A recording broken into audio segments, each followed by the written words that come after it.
नमस्कार दोस्तों, जैसा कि आप लोग जानते हैं ये कक्षा 12 के वैद्युत रसायन नाम के चैप्टर का अगला वाला वीडियो है और इस वीडियो में हम दो इम्पॉर्टेंट चीज़ें सीखेंगे। तो सबसे पहला चीज़ हम लोग सीखते हैं कि सांद्रता का चालकता और मोलर चालकता पर क्या प्रभाव पड़ता है। चालकता जिसको हम कापा से दर्शाते थे के से, और मोलर चालकता मतलब जिसको हम लैम्डा यम से दर्शाते थे। और इसके पहले वाले वीडियो में ये दोनों क्या हैं इसको हम स्पष्ट कर चुके हैं। अगर आप लोगों ने वो वीडियो नहीं देखा है तो पहले उसे देख लीजिए। अब हम लोग समझते हैं, स्टेप बाय स्टेप देखते हैं। जैसे मान लीजिए आप पहले ये बताइए कि अगर आयतन बढ़े तो सांद्रता बढ़ेगा कि घटेगा, या आयतन घटे तो सांद्रता पर क्या प्रभाव पड़ेगा। तो इसको ऐसे समझिए, सांद्रता माने होता है गाढ़ापन, यानी कि प्रति एकांक आयतन में घुले विलेय की मात्रा।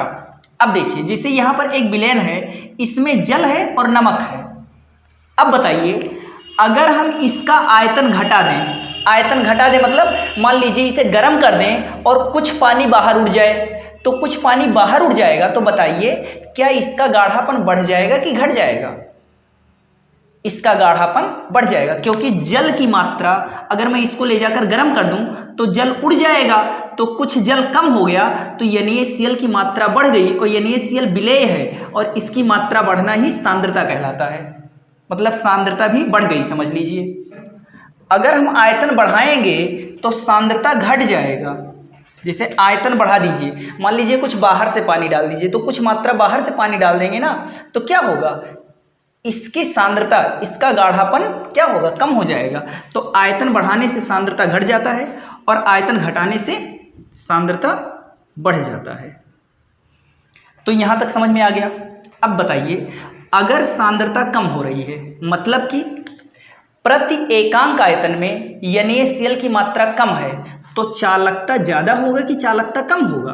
देखिए जल में ये विलयन है और विलयन में विद्युत चालन कौन करवाता है, आयन करवाते हैं। और Na+ और Cl- यही तो आयन है। NaCl जब घोला गया है तो Na+ और Cl- बनकर वही विद्युत का चालन करवा रहे हैं। अब मान लीजिए आयतन बहुत ज्यादा है, इसका आयतन बहुत ज्यादा है, इसमें बहुत ज्यादा पानी डाल दिए, तो Na+ और Cl- बहुत कम मात्रा में इधर उधर फैले हुए होंगे, और फिर क्या होगा, ये विद्युत का प्रवाह ठीक से नहीं करवा पाएगा। लेकिन अगर इसका आयतन कम कर दें, इसको गर्म कर दें, पानी उड़ जाए, तो पानी उड़ जाए यानी कि Na+ और Cl- का गाढ़ापन बढ़ गया है, और अब ये विद्युत का अच्छे से चालन करवाएंगे, यानी कि इनकी चालकता क्या होगी, बढ़ जाएगी। यानी सांद्रता बढ़ाएंगे तो चालकता बढ़ेगा, और यहां भी अगर सांद्रता घटाएंगे तो चालकता क्या होगा, घट जाएगा। एक बार फिर से सुनिए, अगर आयतन बढ़ाया आपने, इसमें बाहर से ज्यादा पानी डाला, तो आयतन बढ़ाएंगे तो सांद्रता घट जाएगा, इसका गाढ़ापन घट जाएगा। और अगर गाढ़ापन घट गया, इसमें NaCl की मात्रा, जो आयन है उसकी मात्रा प्रति एकांक आयतन में कम हो गई, तो चालकता भी कम हो जाएगी, क्योंकि वही विद्युत का प्रवाह करवा रहे हैं। और अगर आपने आयतन घटाया, मान लीजिए गर्म कर दिया, कुछ पानी की मात्रा उड़ गई, तो अब Na+ और Cl- का गाढ़ापन बढ़ गया, और जब गाढ़ापन बढ़ गया है तो वही विद्युत का अच्छे से चालन करवाएंगे। गाढ़ापन बढ़ गया है, आयतन कम हुआ, गाढ़ापन बढ़ गया, तो चालकता भी बढ़ गई। अब देखिए इसका मोलर चालकता पर क्या प्रभाव पड़ता है। तो मोलर चालकता का सूत्र मैंने बताया था, λm बराबर होता है K/V, यानी कि K क्या है, चालकता है, और V क्या है, V क्या है, V तो आयतन है, V आयतन है। अब आप सोचिए कि अगर हम चालकता घट रही है, देखिए चालकता घट रही है, तो K का मान अगर घट रहा है तो λm का मान भी क्या होना चाहिए, घटना चाहिए। तो अगर K का मान घट रहा है तो कुछ लोग समझते हैं कि λm का मान भी घट जाएगा, लेकिन ऐसा नहीं होगा, ये बढ़ जाएगा। क्यों, क्योंकि जब चालकता घट रही है, K का मान जब कम हो रहा होगा, जिस समय K का मान कम हो रहा होता है, जिस समय K का मान कम हो रहा होता है, उस समय इस V का मान जिस समय ये कम हो रहा होता है, उस समय इस V का मान बढ़ रहा होता है। देखिए यहां पर, देखिए आप लोग ये समझते हैं कि चालकता घटेगा तो चालकता घटेगा, चालकता जब घटेगा तो K का मान घटेगा तो λm भी घट जाएगा, लेकिन ऐसा नहीं होता। K का मान जब घट रहा है K का मान जब घट रहा है तो इसका मान घटना चाहिए था, लेकिन K का मान जब घट रहा है तो V का मान बढ़ भी तो रहा है। यहां पर देखिए V का मान बढ़ भी तो रहा है, आयतन बढ़ भी तो रहा है, तो इसलिए क्या होगा, इसका मान कुछ नहीं होगा, मतलब इसका मान ऐसा नहीं होगा जैसा आप सोच रहे हैं। तो होगा क्या, इसमें होता यह है ना कि इसमें जब थोड़ा सा परिवर्तन आता है, इसमें थोड़ा सा परिवर्तन आता है तो इसमें काफ़ी परिवर्तन आ जाता है। मतलब कि इसमें कम परिवर्तन करने से, कम परिवर्तन होने से इसमें ज़्यादा परिवर्तन हो जाता है, इसमें ज़्यादा परिवर्तन होता है, ठीक है। और जब इसमें ज़्यादा परिवर्तन होगा मतलब कि इसी के प्रभाव पर निर्भर करेगा कि हमारा लैम्डा m कम होगा या ज़्यादा होगा, यानी यही हमारा प्रभावी होगा, ठीक बात है। अब मान लीजिए इसको थोड़ा सा कम किए तो ये बहुत ज़्यादा बढ़ गया, अब इसको थोड़ा सा कम किए ये बहुत ज़्यादा बढ़ गया, इसको थोड़ा सा कम किए और ये बहुत ज़्यादा बढ़ गया, तो जब ये बहुत ज़्यादा बढ़ जाएगा तो इसका मान भी फलस्वरूप बढ़ जाएगा, ठीक बात है। और इसी का जस्ट उल्टा इसमें होगा, इसमें घट जाएगा। तो ध्यान में रखिएगा इसे, इसका स्क्रीनशॉट लीजिए आप लोग।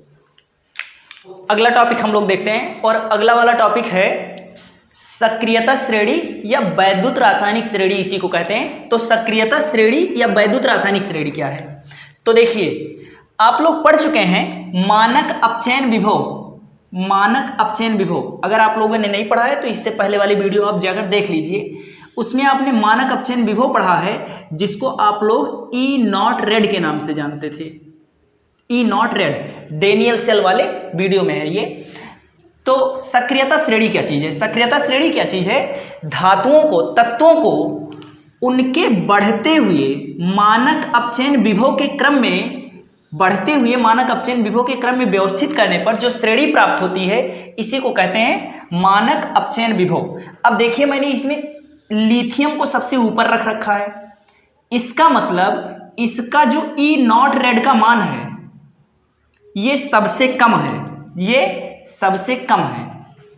मानक अपचयन विभव इसका सबसे कम है और इसका मानक अपचयन विभव ये सबसे नीचे है, यानी इसका मानक अपचयन विभव ई नॉट रेड क्या है, सबसे ज्यादा है।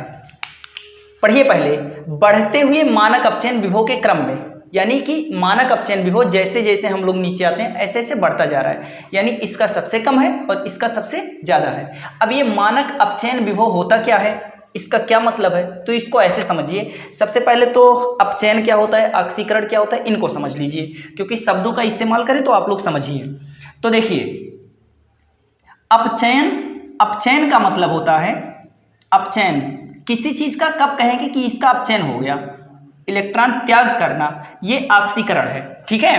तो अगर कोई पदार्थ है वो इलेक्ट्रॉन त्याग रहा है, दान दे रहा है, तो उसका ऑक्सीकरण होगा। अगर इलेक्ट्रॉन ग्रहण हो रहा है तो अपचयन होगा, ठीक बात है।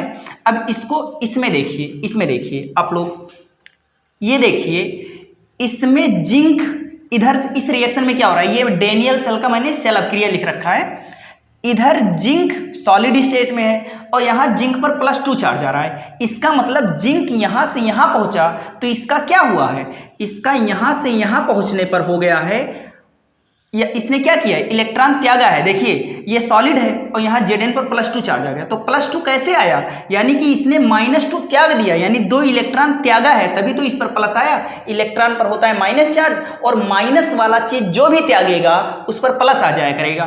तो जिंक सॉलिड है और यहाँ पर आ गया Zn +2, यानी कि इसने 2 इलेक्ट्रॉन त्यागा है। और इलेक्ट्रॉन त्यागना, इलेक्ट्रॉन दान करना क्या कहलाता है, ऑक्सीकरण। यानी यहाँ पर इसका क्या हो रहा है, ऑक्सीकरण हो रहा है। क्या हो रहा है, ऑक्सीकरण हो रहा है। और इसका क्या हो रहा है, यहां पर देखिए, यहां पर Cu पर +2 चार्ज है और यहां Cu सॉलिड हो गया है। इसका मतलब इस पर +2 चार्ज था, तो +2 चार्ज कैसे खत्म हो गया, यानी +2 चार्ज था इस पर, इसने 2 इलेक्ट्रॉन ग्रहण किया तो 2 माइनस वाला आ गया, तो 2 माइनस वाले ने 2 प्लस को शांत कर दिया और फिर Cu प्लस हो गया। और इलेक्ट्रॉन यानी कि इसने ग्रहण किया है, और इलेक्ट्रॉन ग्रहण करने का मतलब यहां पर हुआ है अपचयन, अपचयन। तो यहां पर हुआ है अपचयन और यहां पर हुआ है ऑक्सीकरण। अब बताइए इसमें होता क्या है, इसने 2 इलेक्ट्रॉन त्यागे हैं तब ये बना है, इसने 2 इलेक्ट्रॉन ग्रहण किए तो ये बना है। अब इसने 2 इलेक्ट्रॉन जो त्यागा है वही 2 इलेक्ट्रॉन इसने ग्रहण किया है, ये समझिए। इसने, अगर आपने डैनियल सेल नहीं पढ़ा है तो उसे देख लीजिए, उसमें बताया है मैंने कि इसने जो 2 इलेक्ट्रॉन त्यागा है वही 2 इलेक्ट्रॉन इसने ग्रहण किया है। अब ये त्याग रहा है, ये ग्रहण कर रहा है। अब बताइए, इसका ऑक्सीकरण हुआ तो इसका ऑक्सीकरण हुआ, यानी कि इसने 2 इलेक्ट्रॉन त्यागा, तो इसने 2 इलेक्ट्रॉन त्यागा किसकी वजह से? किसकी वजह से? इसकी वजह से ना। तो यानी कि ये क्या है? ऑक्सीकारक है। ये क्या है? ये ऑक्सीकारक है, यानी ऑक्सीकरण करवाने वाला है। भाई इसने 2 इलेक्ट्रॉन त्यागा, लेकिन किसकी वजह से त्यागा? इसकी वजह से त्यागा ना, क्योंकि इसने जब 2 इलेक्ट्रॉन त्यागा तो ग्रहण इसी ने किया है। इसका मतलब ये ऑक्सीकारक है। देखिए, इसका ऑक्सीकरण हुआ है, लेकिन इसका ऑक्सीकरण करवाने वाला ये है, यानी इसको कहेंगे ऑक्सीकारक। ऐसे ही इसका अपचयन हुआ है तो इसका अपचयन करवाने वाला ये है, इसलिए इसको कहेंगे अपचायक। तो अपचायक क्या होता है? ऑक्सीकारक क्या होता है? अपचयन क्या होता है? ऑक्सीकरण। ये आपको स्पष्ट हो गया, ठीक बात है। अब देखिए, अच्छा, अब ये होता है मानक अपचयन विभव। ये क्या चीज है? अपचयन विभव क्या है? तो देखिए, अपचयन कब होता है? अपचयन कब होता है? इलेक्ट्रॉन ग्रहण करके।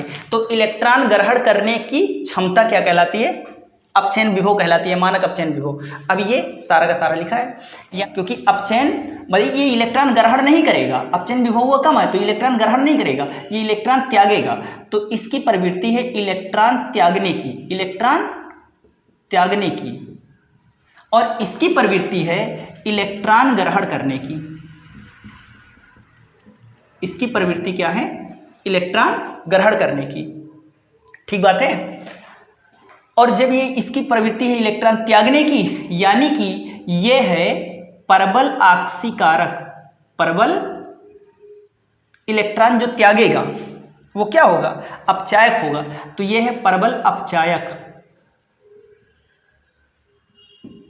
यानी कि ये परबल अपचायक है। और ये क्या है? ये इलेक्ट्रॉन ग्रहण करने की क्षमता रखता है। तो जो इलेक्ट्रॉन ग्रहण करता है, जो इलेक्ट्रॉन ग्रहण करता है वो ऑक्सीकारक होता है, यानी ये परबल ऑक्सीकारक है। ये परबल ऑक्सीकारक है, यानी इसके सामने जो भी आएगा उसका इलेक्ट्रॉन ले लेगा और उसका ऑक्सीकरण करवा देगा, यानी ये क्या हो गया? परबल ऑक्सीकारक, ठीक बात है।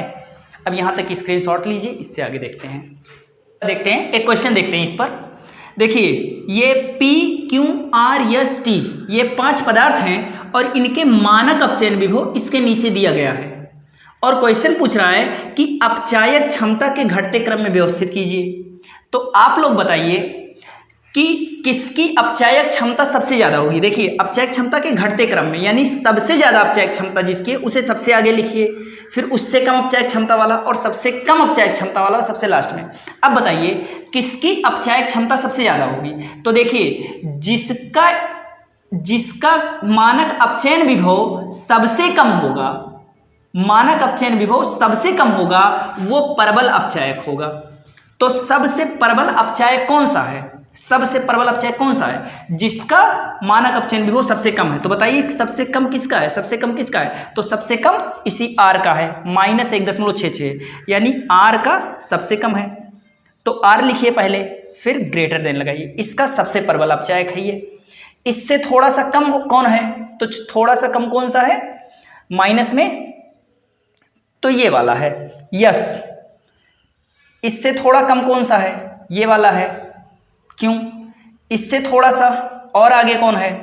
तो 0.34 यानी T है, और इससे थोड़ा सा ज्यादा कौन है?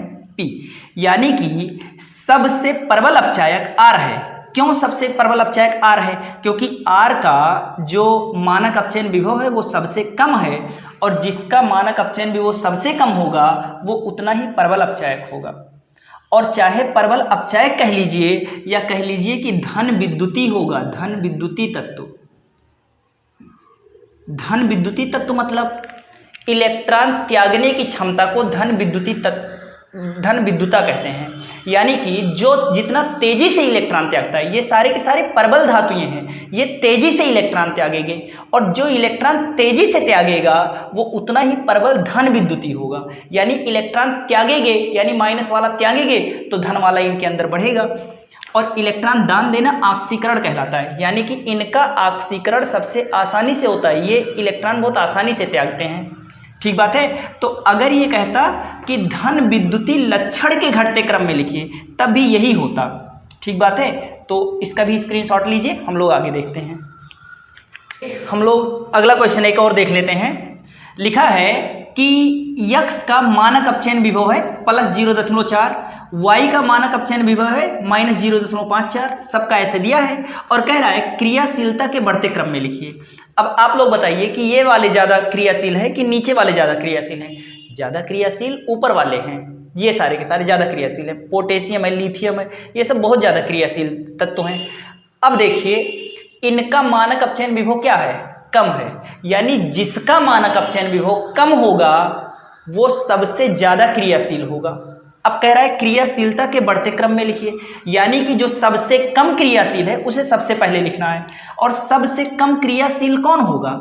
सबसे कम क्रियाशील कौन होगा? देखिए ये विद्युत ऋणात्मक तत्व हैं, जैसे फ्लोरीन है, ये नीचे वाले सबके सब विद्युत ऋणात्मक तत्व हैं। ठीक बात है। तो ये विद्युत ऋणात्मक तत्व हैं सक्रियता श्रेणी में, ये ऋणात्मक तत्व हैं और ये सक्रिय तत्व हैं, सारे के सारे विद्युत धनात्मक तत्व हैं। अब क्रियाशीलता के बढ़ते क्रम में लिखिए, तो क्रियाशील ज़्यादा यही लोग हैं और इनका तो ई रेट कम होता है, यानी कि जिसका सबसे ज़्यादा कम होगा ये वाला मानक अपचयन विभव, वो सबसे ज़्यादा सक्रिय होगा। यानी कि सबसे ज़्यादा जिसका होगा उसका क्रियाशीलता सबसे कम होगा। तो सबसे कम क्रियाशीलता वाला कौन है? यक्स है। सबसे कम क्रियाशील ये है। इससे थोड़ा सा ज़्यादा क्रियाशील, इससे थोड़ा सा ज़्यादा क्रियाशील कौन है? इससे थोड़ा सा ज़्यादा क्रियाशील है पी। इससे थोड़ा सा ज़्यादा क्रियाशील कौन है? इससे थोड़ा सा ज़्यादा क्रियाशील कौन है? तो अब कौन आएगा? जेड आएगा, क्योंकि इसका है। और इस, अरे सॉरी यार, ये तो वाई है। और इससे भी थोड़ा ज़्यादा क्रियाशील कौन है? ये है, अरे जेड आएगा। ठीक है। तो ये हो गया इनकी बढ़ती क्रियाशीलता। देखिए जेड का ये माइनस में सबसे ज़्यादा है, माइनस में सबसे ज़्यादा है, माइनस में सबसे ज़्यादा है, यानी माइनस वाला सबसे कम होता है। तो जेड का सबसे कम है, यानी जेड ऊपर है, और जिसका भी ई रेट सबसे कम होता है वही ज़्यादा सक्रिय होता है। तो ये हो गया क्रियाशीलता का बढ़ता क्रम।